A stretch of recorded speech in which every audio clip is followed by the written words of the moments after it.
So we've got super cozy room here, and so we can take advantage of it. And I think we are pretty good. Like when I last looked at my slides, which was an hour ago, I think we are good with time.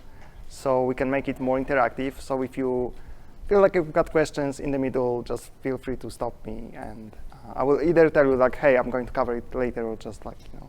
So I'm happy to take questions as we go. Anyway, so we are here today because last year around October, the Angular team published this RFC talking about making NgModules optional. And there was a lot of discussion going on. We had like hundreds of comments and discussing the details. But based on all the feedback, we went on with the implementation. And the version 14 of Angular rolled out the set of we call them standalone APIs that changes profoundly the way we write components, but also how we can structure applications. And indeed, here's just example of the entire Angular application in just one slide. And if you've been to Emma's talk earlier today, you've seen it already. So yeah, I'm Pawel. I work on the Angular team at Google, and I was working on this project for the last few months. So today I want to update you on like why we did it in the first place, why we started this project at all, show quite a bit of code examples, and also kind of update you on the progress. So why this project at all? Like NgModules are pretty fundamental bits in Angular. Like anyone who started doing Angular had to either generate NgModule or like write it by hand. So this is the concept you have to know pretty early in the process. And so when we say, let's make them optional, it's kind of pretty big task. And so the question is like, why to make them optional? What does it even mean? And to answer this question, we need to dive a bit deeper into like what those NgModules are, like what they do today. And what I mean by this is just kind of ponder for a second what happens when we write by component tag in a template, or like how does it really matches the component class somewhere in our project that kind of it wakes up and you know, like we'll link in the my component to the actual implementation. And like if there are people new to Angular, you can probably see that there's my component linking going on here. Obviously, people who know Angular know that this is a CSS selector that is matching here. But obviously, in the non-trivial project, you could have like hundreds, if not thousands, of components. So it would be super annoying if Angular has to, for each tag in a template, go to those hundreds, if not thousands, of components and ask them one by one, hey, do I have a matching selector? Do I have a matching selector? So we need to constrain this set of things that can potentially match to make the compiler life easier. So one of the primary goals of NgModule is to, just create this subset of things that can potentially be applicable in a template. But what happened over the years, and that's kind of interesting, is that community came up with different patterns or different ways of saying, how many modules should I have per application, or what is the good number of components per module? And people came up with the extremes, like, for example, let's have just one big module for application, or have one module per component, right? Like so, and the whole spectrum in between.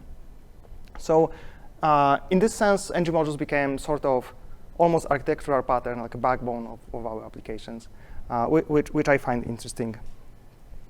Anyway, there are two mechanisms through which we can specify this subset of things that are matching in a template. So obviously, for Angular developers, we've got the declaration field, and this creates this subset of things that can see each other, collaborate with each other, like inject them, like call methods and match in a template. So this is one mechanism. But then we've got the export field, which says, hey, I will take some subset of those declarations and export them to the external world, to the external modules. And then we've got import field that kind of allows me to bring into my module scope things from other modules. Sounds very similar to JavaScript concepts, right? Like, but still, this is a framework-specific concept, which is interesting. But then the kind of story continues because we've got also providers that we can specify on the module. So this set of dependency injection tokens that point to services that we can later on inject things. So we've got providers and some arrows going on in all directions. So if we look in this picture, it's like not like the most complicated diagram in the world, but still there are a few concepts going on here. And there are arrows, which suggest that there are some relationship between those concepts. And again, those things need to be learned by every developer right from out of the gate, like from the very beginning. But the story doesn't end here, and this is actually the entire API documentation for NgModule annotation. I certainly don't expect you to read through this or actually try to memorize all of them. I certainly don't remember, but just to acknowledge that there is this set of different things going on for NgModule. And so we've got bootstrapping, we've deprecated some stuff and whatnot. So NgModule has those confusing bits, right? It's again, this non-trivial API that needs to be introduced right from the beginning. There's no way of creating application without knowing what NgModule is. And CLI sometimes will generate it for you if you happen to use CLI, but if you want to write it by hand, you need to familiarize yourself with this concept. The other interesting side effect of having NgModules is that they stand between your template and your implementation class. They create this layer of indirection, and it has consequences. To start with, it is this annoyance when creating new components or directions pipes. All of a sudden, it's not only my component class that I need to create, but also I have to decide, what is the NgModule that it should go to? Or even worse, I need to create an NgModule just to host this new thing. And because components cannot live on its own, they need to live in a context of NgModule, this becomes the smallest possible unit of reuse in Angular. Right? I cannot lazy load a component on itself, because if I don't load the associated NgModule, that I'm losing the context, and bad things can happen. So again, there is abstraction here, but it comes with the price. Finally, we are almost, I would like to say mimicking, but we're almost copying or duplicating the concept of JavaScript modules here in a framework-specific way. So if there's a new developer, JavaScript front-end developer coming to the team and saying, hey, import something, what do you mean? Should I import in JavaScript? And I think as the seasoned Angular developers, we kind of keep forgetting about it. It's just second nature, it's obvious. But observing people that are coming to the project is just telling how much of the friction is here. Cool. So again, the NgModules are important. They are part of our life, but they have some problems as well. So the question is, can we do better? And honestly, this is what this project is about: is trying to address those friction points without really changing the entire framework, right? Without turning everything upside down. And we were when we were thinking about the goals for this particular project, it was really mostly about the developer experience. And developer experience seen through the lens of removing things, right? It's not improving error messages or anything. It's just hey, let's get rid of the concept, or let's make it optional so you don't have to see it when you start learning the framework. And obviously, if you get rid of the concept, then you get rid of some API surface, which is good. Also, by removing this layer of indirection, we start to see direct or explicit dependencies from a template to other things that are used in a template. So there is less mental burden. And the interesting bit that happened inside the team when we started to work on this is that when we removed this layer of indirection and component became self-sufficient, certain use cases which were hard, not to say impossible before, all of a sudden became natural and very easy. And I'm mostly talking here about the lazy loading on the component level with the code splitting. But also, it opens the doors to how the compiler works. So if we can look at the component and perfectly understand what are the dependencies, all of a sudden we can just take this one component class or a file and compile it on its own, which means it opens like internally doors to integration with modern tooling like Vue.js. And finally, like talking a bit more about the project, we definitely don't want to make this change in a way that is breaky. So the goal was specifically, hey, we want to make sure that the existing applications work as is without any modifications, and the existing libraries work as is. So if you choose to write components in a different way, you should not migrate your application, and you shouldn't ask library authors to, hey, go and change something. So that's the goals. And like, talking about goals, and probably should address this also upfront, non-goals. Definitely the intention here is not to remove NgModules from the Angular applications. Today there are like so many of them out there. This will be very, very breaking change. So we more like want to go to the world where let's make them optional for typical application development use cases, and it's up to you to decide how much of this new way of doing things you want or like don't want. Cool. So I guess enough talking about the philosophy and project and whatnot. This is what we came up with. On the left-hand side, you can see smallish Angular component with some dependencies on NgModule, and it is obviously declared in the NgModule because, hey, you have to declare a component somewhere. On the right-hand side, you can see the standalone equivalent. So obviously the NgModule is gone. That's the whole point of making NgModules optional. But we see instead the standalone true flag here.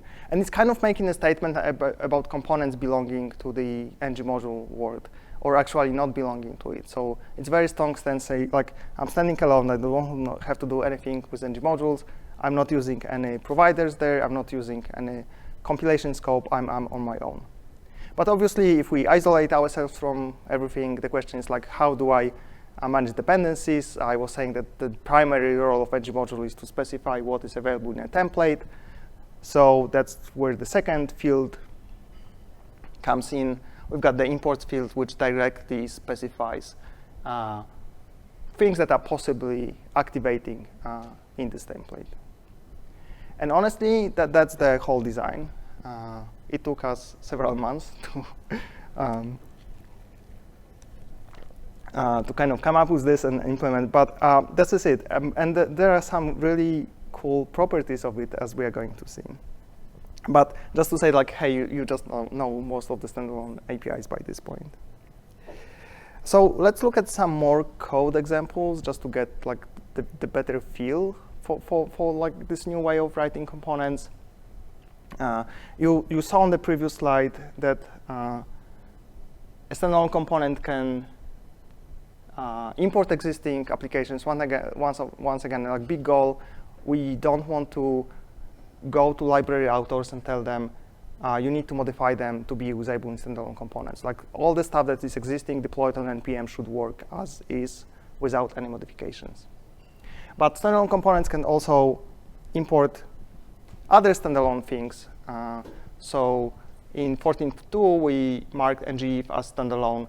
And because of this, I can just bring it here. So instead of, depending on the whole common module, I can kind of fine-grain pinpoint what I need here. So this is standalones like using this ecosystem.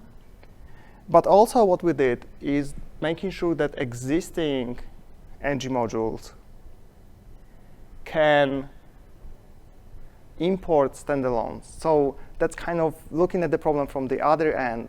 It's saying, like, if my applications, like, there are people that really like NgModules, they want to use them, but the new libraries are published as standalone, we want them to be usable. In other words, we want existing applications to take advantage of the new developments in the ecosystem. And this is this really two-way interoperability that was so important for us. So again, on one hand, we want to standalone components import existing libraries without any modifications, but also NgModules import standalone components in case, again, like there is new library that chooses to use standalone, but the application prefers the like previous way of doing things.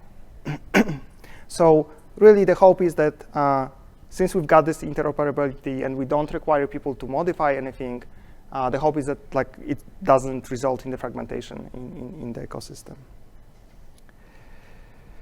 Cool. I think this is all for the core APIs. There is not much to it. But as soon as we made this statement, the components can be self-sufficient or self-packaged, all set of new use cases became possible, and it prompted us to review APIs across the framework, and like looking at all those places where NgModules were used previously, and saying, hey, how this could look without NgModule. So we went through APIs, and I think it is the third time you see the Bootstrap today, so that's probably enough of it. But also the Bootstrap application call has this providers option, which allows me to configure DI for the entire application. So I got rid of NgModules, which means I get rid somehow of the way of configuring DI, but hey, it's back here on the application level without NgModules. And this also allowed us to much simplify other internal libraries. So here's an example of the router, which gained new API called provide router, which is just basically saying I want to use router. And it takes the set of routes here, entire Angular application in one slide. Like for people who used router with NgModules, there was this convention of for root, for child, not always clear who should be calling what and when. Here's just like I'm providing a set of routes, end of the story. The part I will keep showing examples of it is lazy loading. Again, the fact that components become self-sufficient and they don't need any associated context, which means that they are really the unit of reuse, which means I can, in the router, say like if I want my component to be lazy loaded, I can just change the component property to the load component one and swap the type of a component to its dynamic import, and this is all it's needed, right? Like previously, if you had this situation and you had a component and all of a sudden you said like, oh, I want to lazy load this bit because maybe this is some complicated map or some widget that like not many people click, and I want to lazy load it, you had to go back, oh, now this component needs to go to its separate module just for the sake of lazy loading. So this kind of coupling is gone here. This is as easy as just like flipping this bit. And again, we do some importing, but that's just JavaScript imports without any framework-specific mechanics. And the router is not the only place in the API where we can do lazy loading. We also reviewed the view container ref API, which is our way of doing dynamic components. This is actually something that router uses like behind the scenes. So again, you can just JavaScript import a type, throw it into create component method, and it's dynamically available on the page. So this is pretty cool, much simplified. Now, I was like blasting through those different APIs and showing, hey, we changed this, we changed that, this is gone, this is new. But at the same time, I was saying that NgModules are kind of architecture of our applications. So if we take it away or make them optional, what does it mean for my architecture of my application? And this is up to debate, and I think partly the answer will come from the community where people will start trying out things and playing with those APIs. At some point, probably sooner than later, we will have to make a stance on it as well, because we want CLI to also support scaffolding of such applications. So this is more like a speculative section of what is the current thinking, but So let's think about the application that has, I don't know, some, let's say, e-commerce application which has a storefront and the admin part, right? So the folder structure would be, hey, I've got my application, it has admin part and some shopping part. That's not important, but like, you know, like I've got some parts, and the admin part can be also subdivided into, oh, I'm administering products or users, whatnot. There are parts, right? So there's clearly some folder structure. How can we reflect it in our module system? Because like it's gone, right? Like, so we need to figure out what to do with the files. So again, the main file that you've seen, configuring the router. And the interesting bit here is that I'm saying, oh, I want to bootstrap application component that is directly loaded from the app entry point. And the same, I'm doing the same for routes, right? So there is this app thing that somewhere in index TS has both component, like root component and routes. So in this sense, this folder with this index TS becomes its own module of sort, or at least some packaging entity. And I can, you know, apply the same pattern. Let's say, let's look, for example, for the admin routes, right? Like in the I've said, like we can imagine that in the admin part, I can administer both users and products. So for the admin part, I'm exporting both the entry point component, but also, you know, sub routes for those sub parts of the application.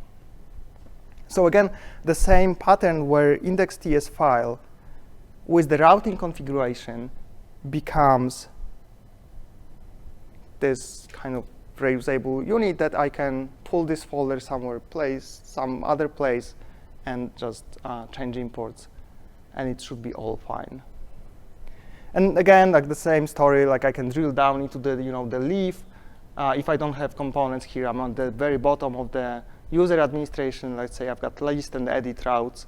I'm just pulling components, but the principle is the same. What I'm exporting from my index.ts file is basically routing configuration. And that's it, right? Like that's kind of one way of structuring application without NgModules. So again, we can try to distill it into a pattern, but there is nothing forcing you to using any of those things from the framework point of view. So we can have a pattern where each index.ts file is just basically exporting routing configuration. And by routing configuration, I really mean the component that corresponds to one of the routes of this part, but it also can say like, oh, there are some sub-parts in the subfolders, and I can just import routing from there. So it really becomes very hierarchical. That is, just hierarchy is driven by the folders in the file system. And again, then we start to build this, more elaborate structures from the very basic building blocks, just like stacking things up, one on top of another. So yeah, I think that's the new potentially the new NgModule. But then some people will say like, hey, okay, but I had providers, I can configure them per application, but what if I want to have them, if I've got some services that are specific to some route? This is what we covered as well.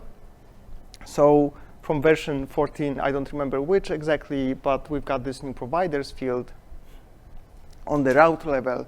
So saying, hey, if you navigate to this section of the application, there will be some authentication service, and then you can inject it everywhere below. So again, I think that's my takeaway from here. And again, I will be coming to lazy loading. So I think it's like really, we can be lazy about lazy loading, right? Like we can kind of defer this decision to the very last moment. And here's just like a screencast. I don't know if it's going to play or not. I need to go to this place and play, right? Like the changing, I had an example of loading, like lazy loading individual component, but we can also lazy load the bunch of routes. Again, previously I had to have NgModule. Now I can just import this index.ts file that I was showing before. And like just point to the route configuration, and that's it, right? Like, and then I can just delete the static reference, and that's it. So just there is almost nothing to do, and here, cool. So there are new APIs and new ways of structuring applications. So does it mean that the project is done? Well, not quite. So this is where we are. Version 14 roughly came up with all those APIs, or like when I'm saying 14, like up to 14.2, which just got released a couple of weeks ago. So it came with all those APIs that I was showing so far. Towards version 15, we are still doing overview of other APIs. I'm mostly talking here about HTTP client, ng upgrade, and like looking at those places where NgModule was the thing, and just trying to see what can happen if I don't have an NgModule. And if we are done with this, and like we don't see any blockers, then the plan is to mark V15 as, okay, we are done with the APIs, those are stable, exit developer preview, feel free to use them.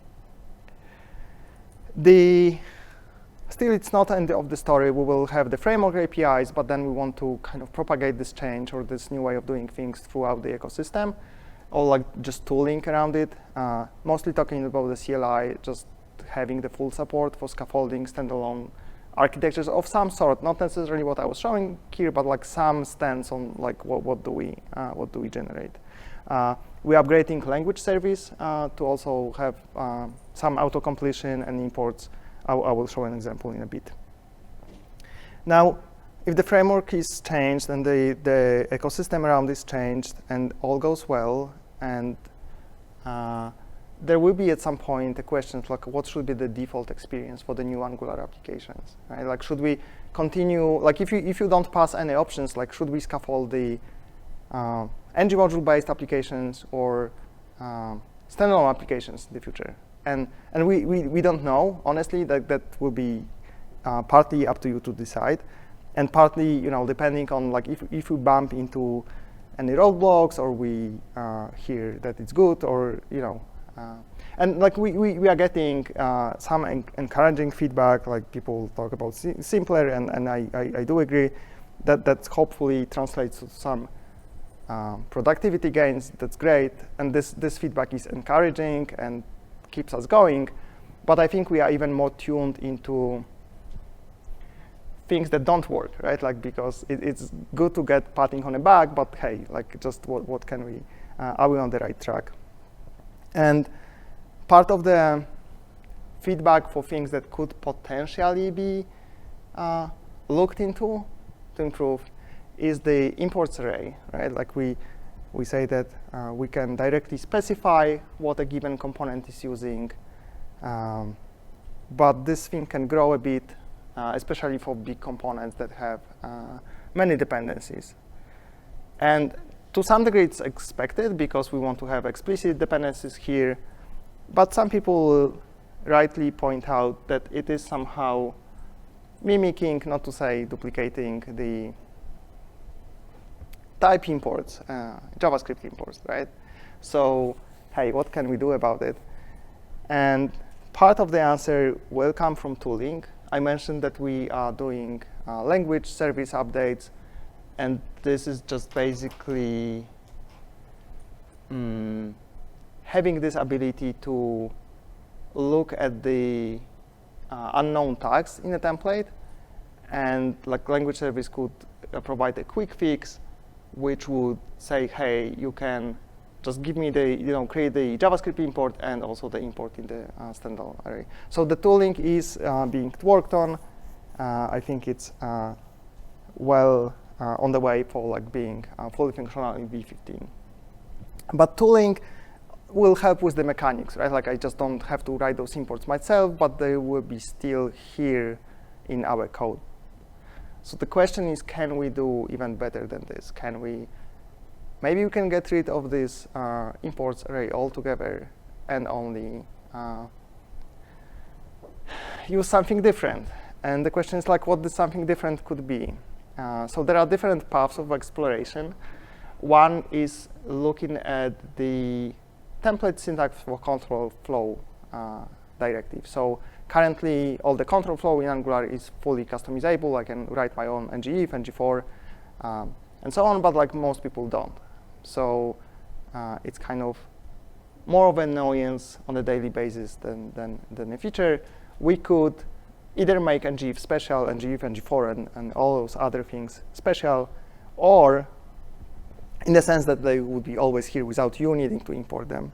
But we also could, in the grand tradition of Angular, looking at the new syntax with the snowman characters without committing to any specific syntax. We could think of specific syntax to do control flow without it being special, kind of being built in the language.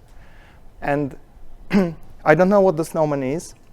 There are discussions in the team. Could be something like, I think Svelte is using this syntax, but I think it comes from Mustache. I don't know what this history. For sure, it's not that something that we came up with.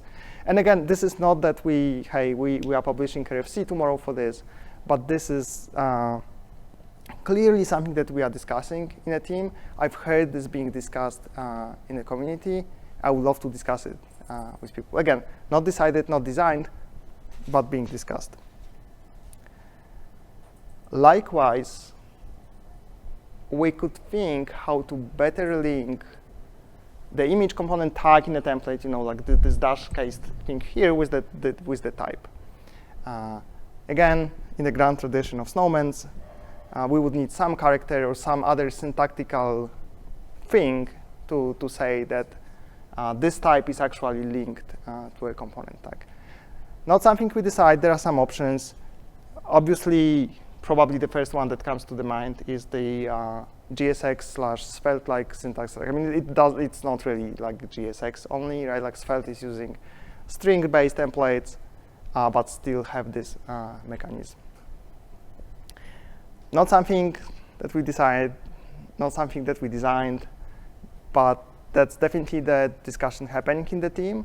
And again, I saw like almost day after we released standalone components, there were already some people tweeting, okay, how can I link the component with the component tag directly in a template? So again, this is all speculations, but if this sounds like a sensible way, we could get rid of the imports array altogether and author components in a slightly different way. Again, subject to RFCs, design, and discussion, but I think it's good to start those discussions today. And I think this is the motto, really. Just we see the potential here of simplifying the overall experience without maybe like completely changing how the framework works. And I think we are committed to persuading this path. So that's kind of leads me to this wrap up, which is really started by going over motivations and so on, but the project is well advanced, and today it is possible to write components and entire applications really without creating a new NgModule.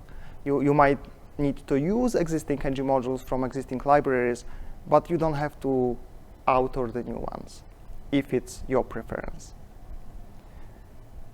At the same time, the NgModule is not going away.